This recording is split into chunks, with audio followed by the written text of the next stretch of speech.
Hi guys, and welcome back to my YouTube channel. Following the video that I done last week, which was about unboxing the camera, the lenses, talking very briefly about the camera and the lenses and why I bought them and all that kind of stuff. And after using the camera for a week, I wanted to focus on the problem of the overheating that everybody has been talking about it, but not so much on the negative way. Like, it's bad, we all wish the camera didn't heat. But I wanted to focus on the positive side and test the camera with the timer and see what's possible to be done with what we have, instead of focusing on what the company promised us that we will have and didn't give us, which is bad. But still, I like the camera and I would have chose it even though if I knew the capabilities before I done the test, and here is why. The way I tested the camera, I started recording on different formats, different frame rates, and timing that recording and seeing how long it takes before I get the overheating sign, and how long it takes until it turns off, and how long it takes after it turns off to cool down and give us the ability to start recording again. I started, of course, on the 4K. I didn't even go to the 8K, and the 8K, I can tell you from now, it's not even usable. All the videos were recorded on Canon C-Log, and the first test I did was on the 4K 25 frames per second. So I kept the camera rolling until I could see when the heating sign comes up, and surprisingly good enough, I could record up to 40 minutes and no sign came up, and I could have gone even further. But that was good enough for me to see that the camera can handle the 4K 25 frames. So if you like me and your project requires you to film at like it's enough to film at 4K 25 frames, then you're gonna have no problems, no issues with this camera. The problems start when you start filming on 4K 50 frames per second. At that rate of 50 frames per second, the camera records up to 8 minutes before the heating signs comes up and the camera shuts itself down. Now, if you wait and keep recording all the 8 minutes or 9 minutes, room temperature of course, and the sign comes up and the camera shuts itself down, then you're gonna have to wait 17 minutes till the camera can let you start recording again, and so on. But there is a little bit of work around that part, you know.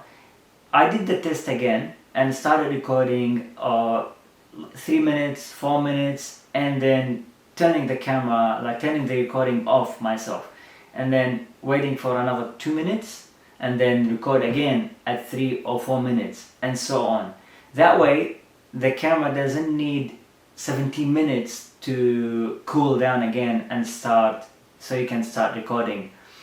I know this is like very limited, 3 minutes, but look at it at the positive side. If you're recording let's say a song or a video clip or some kind of commercial, and all you're doing is recording parts here and there and having to stop and fix your model or fixing the singer or doing whatever you need to do and then start recording again, I believe you'll be fine even at 4K 50 frames per second. The second way to kind of overcome that problem of double recording and having backup, and that they slightly mentioned it on YouTube, that you can record files on an external monitor, and that way the camera gives you more recording time.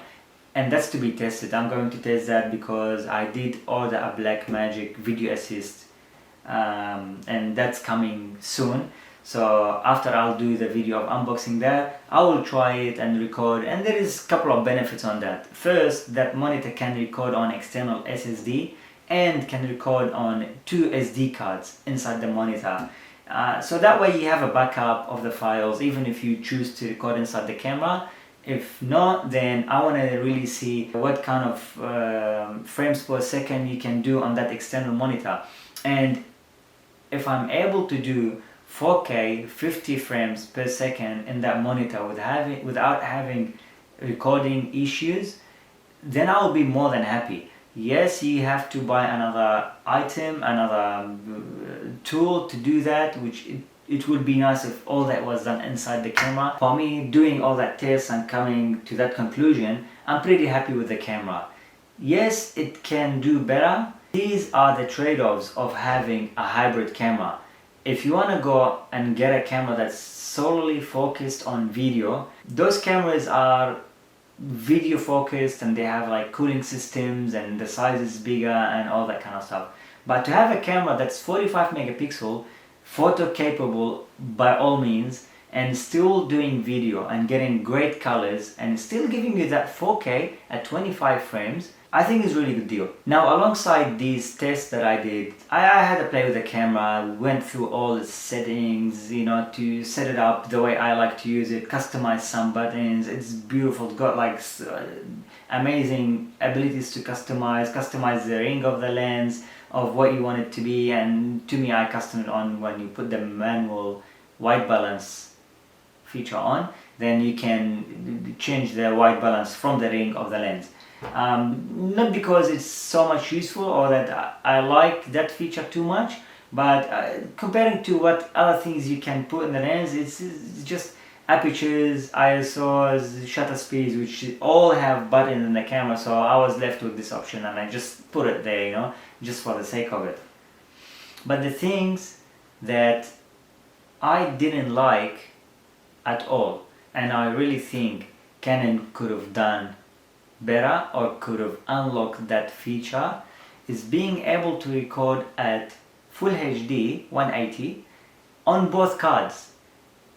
There is this feature of recording on both cards, but it's only at 4K when you're recording RAW. So it records RAW on one of the cards and it records like a backup of MP4 on the other card. So if the camera has the ability to physically and actually record on two cards, regardless of what is recording, 4K, 8K, RAW, not RAW, whatever, why don't you unlock it and make it able to record full HD on both cards? Like we really need that, you know.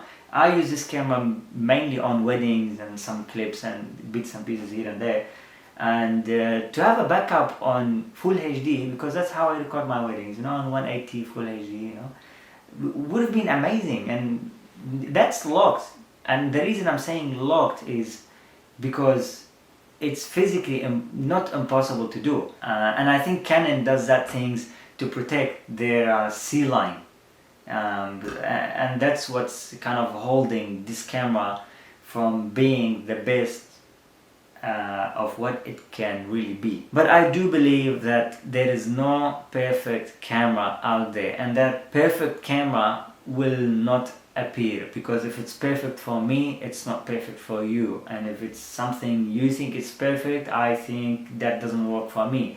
So I'm not waiting for that perfect camera. All we have to do is upgrade and try to find solution instead of just bashing cameras and this doesn't have that and that camera doesn't have that.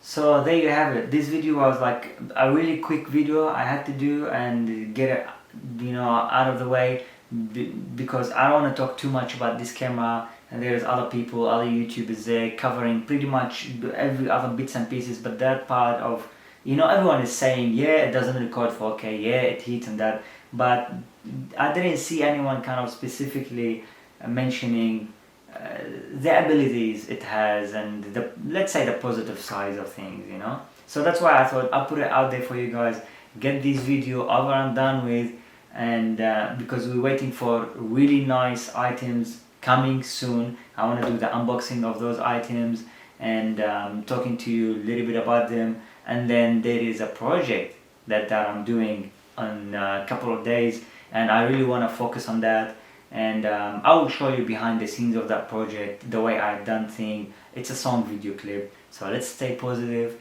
do the best we can to be able to use the tools that we have and enjoy the shooting.